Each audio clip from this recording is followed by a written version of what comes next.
अस्सलाम वालेकुम की हाल है वीरो ठीक हो उम्मीद करते हैं सारे ठीक होंगे। ਤੁਹਾਡੇ ਸਾਰਿਆਂ ਦਾ ਵੈਲਕਮ ਤੁਹਾਡੇ ਆਪਣੇ ਲਿਆਕਤ ਫਰੈਂਡ ਵਲੌਗ ਦੇ ਵਿੱਚ। ਜਨਾਬ ਵਲੌਗ ਕਰਦੇ ਹਾਂ ਅੱਜ ਦਾ ਨਵਾਂ ਸਟਾਰਟ। ਸਭ ਤੋਂ ਪਹਿਲੇ ਤੁਹਾਨੂੰ ਸਾਰਿਆਂ ਨੂੰ ਮੇਰੀ ਤਰਫੋਂ ਰਬੀਉਲ ਅਵਲ ਦਾ ਮਹੀਨਾ ਬਹੁਤ ਬਹੁਤ ਮੁਬਾਰਕ ਹੋਵੇ। ਅੱਲਾਹ ਪਾਕ ਇਦਾਂ ਦੇ ਤੁਹਾਨੂੰ ਮਹੀਨੇ ਜ਼ਿੰਦਗੀ ਆਪਣੀ ਜ਼ਿੰਦਗੀ ਦੇ ਵਿੱਚ ਹੰਡਾਉਣੇ ਵਸਾਉਣੇ ਖੁਸ਼ੀਆਂ ਮਨਾਉਣੀਆਂ ਨਸੀਬ ਕਰੇ। ਤੇ ਜਨਾਬ ਅੱਜ ਹੈਗੀ ਆ ਰਬੀਉਲ ਅਵਲ ਦੀ 2 ਤੇ ਅੱਜ ਅਸੀਂ ਆ ਲਾਈਟਾਂ ਸ਼ਾਟਾਂ ਲਾਉਣ ਲੱਗੇ ਆ। ਮੈਂ ਕਿਹਾ ਜਰਾ ਆਪਣਾ ਘਰ ਦੀ ਸਜਾਵਟ ਕਰ ਲਈਏ। ਐਂਡ ਤੇ 10-11 ਤੇ ਜਾ ਕੇ ਲਾਉਣੀਆਂ ਲਾਈਟਾਂ। ਮੈਂ ਕਿਹਾ ਹੁਣੇ ਲਾ ਦਿੰਦੇ ਆ।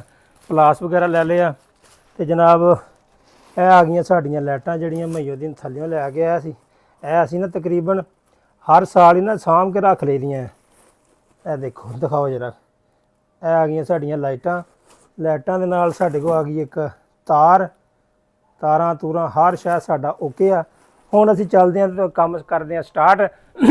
ਨਾਲ ਰਹੋ ਨਾਲ ਜੁੜੇ ਰਹੋ। ਤੁਹਾਨੂੰ ਦਿਖਾਵਾਂਗੇ ਅੱਜ ਆਪਣੀ ਅੱਜ ਦੀ ਅਸੀਂ ਮਿਹਨਤ ਜਿਹੜੀ ਕਰਨੀ ਆ ਤੇ ਇਹਨੂੰ ਤਕਰੀਬਨ ਸਾਰਾ ਦਿਨ ਹੀ ਲੱਗ ਜਾਣਾ। ਸਾਰੇ ਦਿਨ 'ਚ ਵਲੌਗ ਮੁਕੰਮਲ ਹੋਣਾ ਕਿਉਂਕਿ ਲਾਈਟਾਂ ਅਸੀਂ ਲਾ ਲੈਣੀਆਂ ਮੁੜ ਕੇ ਰਾਤ ਨੂੰ ਤੁਹਾਨੂੰ ਆ ਜਿਹੜਾ ਤੁਸੀਂ ਸਟਾਰਟ ਦੇ ਵਿੱਚ ਵਿਊ ਵੇਖਿਆ ਹੋਣਾ ਉਹ ਵੀ ਤੁਹਾਡੇ ਵਾਸਤੇ ਰਾਤ ਨੂੰ ਸ਼ੂਟ ਕਰਕੇ ਮਤਲਬ ਕਿ ਇੱਕ ਪੂਰਾ ਦਿਨ ਸਾਡੀ ਮਿਹਨਤ ਲੱਗਣੀ ਹੈ ਇਸ ਵਲੌਗ ਤੇ ਅਗਰ ਤੁਸੀਂ ਵੀਡੀਓ ਤੇ ਨਵੇਂ ਆਏ ਹੋ ਤੇ ਚੈਨਲ ਨੂੰ ਸਬਸਕ੍ਰਾਈਬ ਲਾਈਕ ਔਰ ਕਮੈਂਟ ਕਰਕੇ ਮੁਹੱਬਤ ਦਾ ਇਜ਼ਹਾਰ ਲਾਜ਼ਮੀ ਕਰਨਾ।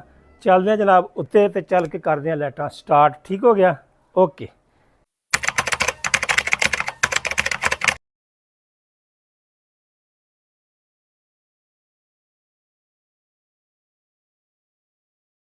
ਲਈ ਸਾਡਾ ਮਈਉਦੀਨ ਆ ਗਿਆ ਨਾਲ ਸਾਡੇ ਇਹ ਬੱਲਿਆਂ ਦੇ। ਇਹ ਆ ਗਈ ਆ ਸਾਡੀ ਛੱਤ। ਇੱਥੇ ਲਾਵਾਂਗੇ ਹੁਣ ਅਸੀਂ ਲਾਈਟਾਂ। ਇਹ ਵੀ ਫੜੋ ਮਈਉਦੀਨ ਸਾਹਿਬ ਇੱਥੇ ਰੱਖੋ।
ਲਓ ਵੀਰ ਜੀ, ਅਸਰ ਤੋਂ ਬਾਅਦ ਦਾ ਟਾਈਮ ਹੋ ਗਿਆ ਤੇ ਉਦੋਂ ਗਰਮੀ ਬਹੁਤ ਜ਼ਿਆਦਾ ਸੀਗੀ, ਅਸੀਂ ਛੱਡ ਦਿੱਤਾ ਸੀ। ਹੁਣ ਆ ਗਿਆ ਜਨਾਬ ਸਾਡਾ ਕਨੈਕਸ਼ਨ ਕਰਨ ਦਾ ਟਾਈਮ। ਇਹ ਹੁਣ ਤਾਰਾਂ ਮੈਂ ਕਾਹਦੀਆਂ ਸਾਰੀਆਂ ਇਕੱਠੀਆਂ ਕੀਤੀਆਂ। ਓਏ ਹੋਏ ਹੋਏ ਹੋਏ, ਇਹ ਤਾਂ ਬਹੁਤ ਗਲਤ ਕੀਤਾ ਮੈਂ।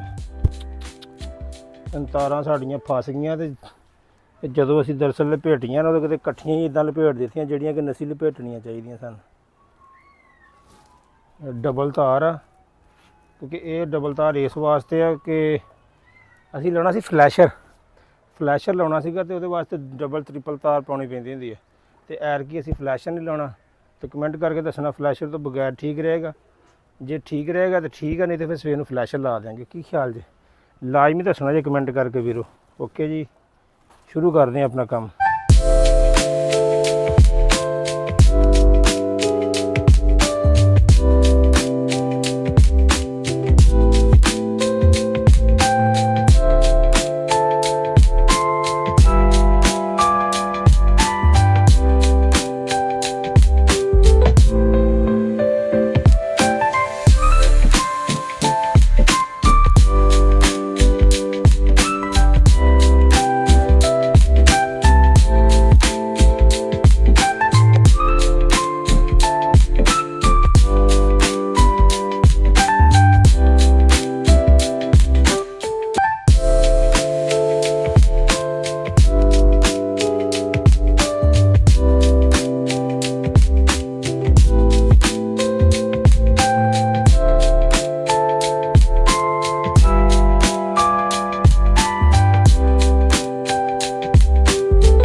ਲਓ ਵੀਰ ਜੀ, ਅਗਰ ਤੁਸੀਂ ਇੱਥੇ ਤੱਕ ਆਏ ਹੋ ਵੀਡੀਓ ਦੇਖਦੇ ਹੋ ਤੁਹਾਡਾ ਬਹੁਤ ਸ਼ੁਕਰੀਆ। ਤੇ ਹੁਣ ਤੁਸੀਂ ਕਮੈਂਟ ਕਰਕੇ ਲਾਜ਼ਮੀ ਦੱਸਣਾ ਕੰਮ ਸਾਡਾ ਹੋ ਗਿਆ ਕੰਪਲੀਟ। ਠੀਕ ਆ, ਸਵੇਰ ਵੀ ਲੱਗੇ ਰਹੇ ਆ ਤੇ ਫਿਰ 11 ਵਜੇ ਤੱਕ ਗਰਮੀ ਬਹੁਤ ਜ਼ਿਆਦਾ ਹੋ ਗਈ ਸੀ, ਪਸੀਨਾ ਨਹੀਂ ਸੁੱਕਦਾ। ਹੁਣ ਵੇਖੋ ਅਸਰ ਤੋਂ ਬਾਅਦ ਸ਼ੁਰੂ ਹੋਏ ਤੇ ਮਗਰਬ ਦਾ ਟਾਈਮ ਹੋ ਗਿਆ ਤੇ ਹੁਣ ਵੀ ਪਸੀਨੇ ਵੇਖੋ ਕਿਸ ਤਰ੍ਹਾਂ ਚੋਰੇ ਨੇ। ਤੇ ਜਨਾਬ ਹੁਣ ਅਗਲਾ ਪਾਰਟ ਤੁਹਾਨੂੰ ਦਿਖਾਉਂਦੇ ਆਪਣਾ। ਲਾਈਟਾਂ ਭੋਰਾ ਹਨੇਰਾ ਹੋ ਲੈਂਦੇ ਹੋ ਫਿਰ ਚੱਲਦਾ ਤੇ ਫਿਰ ਅੱਗੇ ਅਗਲਾ ਪਾਰਟ ਲਾਵਾਂਗੇ ਤੇ ਵੇਖ ਕੇ ਜਾਣਾ। ਲਵ ਯੂ ਹੋਗਾ। ਅਗਰ ਚੈਨਲ ਤੇ ਨਵੇਂ ਹੋ ਤਾਂ ਸਬਸਕ੍ਰਾਈਬ ਲਾਈਕ ਲਾਜ਼ਮੀ ਕਰ ਦੇਣਾ। ਮਿਲਾਂਗੇ ਅਗਲੀ ਵੀਡੀਓ 'ਚ। ਅੱਲਾ ਹਾਫਿਜ਼।